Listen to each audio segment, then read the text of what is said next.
I myself have had issues in the past, and I also do talk sometimes about what it's like to self-medicate and stuff, which we may discuss. But what he does is he goes into schools and he talks to children as young as 7, so that's the age he starts. He shows them pictures of his legs, including one where he had maggots put inside to eat the dead flesh to avoid it being amputated.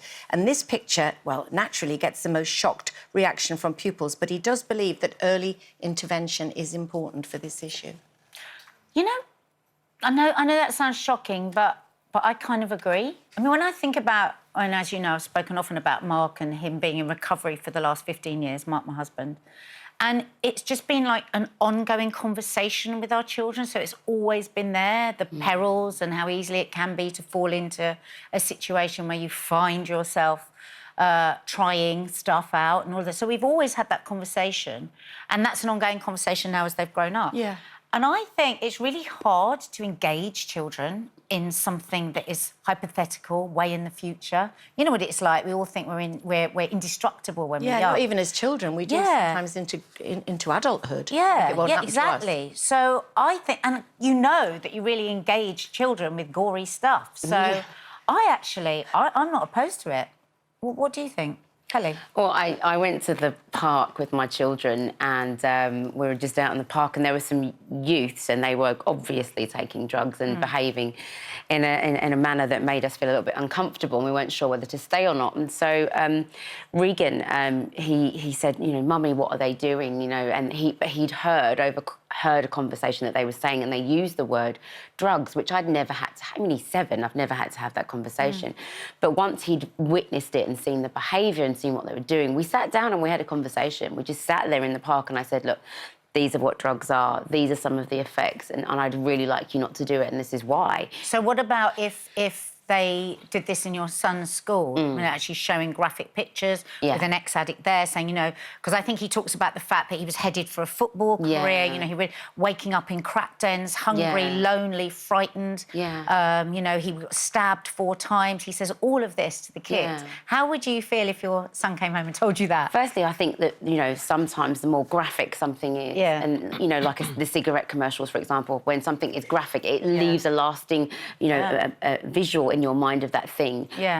But for me, I think I would have to go for myself, see what that experience is going to be like, what that workshop involved, exactly what those images that they were going to show to my child, because also I wouldn't want it to have a negative effect on them either. So long as I was in control of the information that was being given to my children, so I had an overview of it first.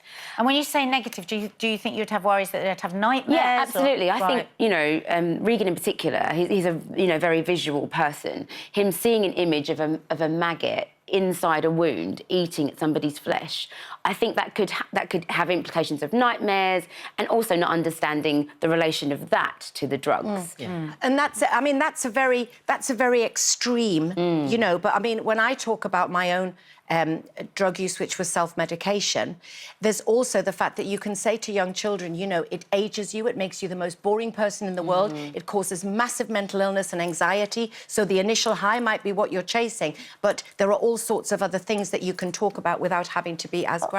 Also with kids, when you show them something horrific, like it's going to affect their looks, does that not even in a way give more of an impact than anything you might talk about with their health? It does, but for me, I'm kind of with Kelly in the fact that I'd want to be there when if my children were being educated in this way, but more from a different reason, because I don't know myself. I wasn't. I was raised Pentecostal in a Pentecostal church, and drugs wasn't something that was mentioned or spoken about. So I wouldn't actually know if somebody was on coke, or I wouldn't know what they look like. And I think it's more important as a parent to know the signs of what to look for. But if you're sending your child and they don't know, all of this information is coming in and they don't know how to process it, and they might be scared to speak to their parents when they get home. It's a really good point, because then you can have that ongoing conversation after. Absolutely. You can't talk about something you don't know. I mean, like you said, in your household, it's open,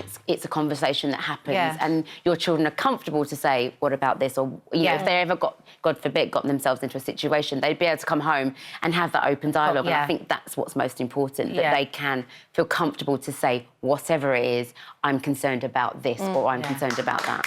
And I mean, the thing is, it is an emergency situation. It's an emergency situation. There's a drug epidemic, but something that I'm quite passionate about. And as a recovering alcoholic, I've been 7 years sober, which everyone will be bored with me saying, but this... No, excuse me! Anyway, It's a brilliant thing. Thank you. And thank you. And it's not just how it's affected me, it's the ripple effect of how it affects the people who love you. And that's what I suppose I'm most thankful for and most grateful for. But the point being is that we can talk about drugs all day long, and it is a serious epidemic and something that we do have to, you know, have to talk about and act on. But to me, the elephant drug in the room is alcohol. And the fact is, we are still glamorising one of the most dangerous drugs we all have. It's a chilled glass of wine. It's wine o'clock. I'm going to have a cheeky little glass of. It's a chilled beer on a summer's evening. And I'm not trying to take the pleasure out of drinking sensibly. But the fact is, you know, we should be going into schools and showing children cirrhosis of the liver, showing the heart attacks, all the death. There is an epidemic in this country. There is an epidemic with alcohol. And the fact is that most, you know, the amount of violent deaths, which are in 90%, a lot of them caused by alcohol abuse in this country. I just want to ask you a question, and we're not considering it a drug, and it is the major drug, and it is the major, never mind marijuana, which also is, but alcohol is the gateway drug to other drugs. Absolutely. Do you think? Because I really agree with you on this, and I think that I personally think we don't really give children the choice to maybe think that they won't drink. It's become part of our language. We say, "Oh, you'll go to university. Oh, we know." And also because we do it, because we do it, so it's okay. And again, I'm not wanting to be the boring drink police. And you're not. You're not about it. But I went to a party when Louis was. Louis 18, he was about 15, and it was a mum from school, and she's lovely, and she likes a drink, as I used to like a drink, and that was all great. But at one point, these kids were coming through, literally, you know, I could see it in their eyes, and this is something I would have been against even when I was drinking. And she said, "Oh, look at the state of them." She said, we're giving them a shot when they come in the back room. Oh. And I was absolutely horrified. Even it's a drug. And as I say, that would have been even when I was a drug. It's a drug, but it's okay because Mum's drinking, and it's just something that I think that we should do a bit like we did with smoking, with all those graphic images. And it's all part of the same conversation. Drugs and alcohol should be part of the same. Just quickly want to get this in because we ran a poll. Should addicts teach kids in school about drugs? 94% of the people who got in touch said yes. Right, good. I'm quite surprised about that. Really good. Yeah.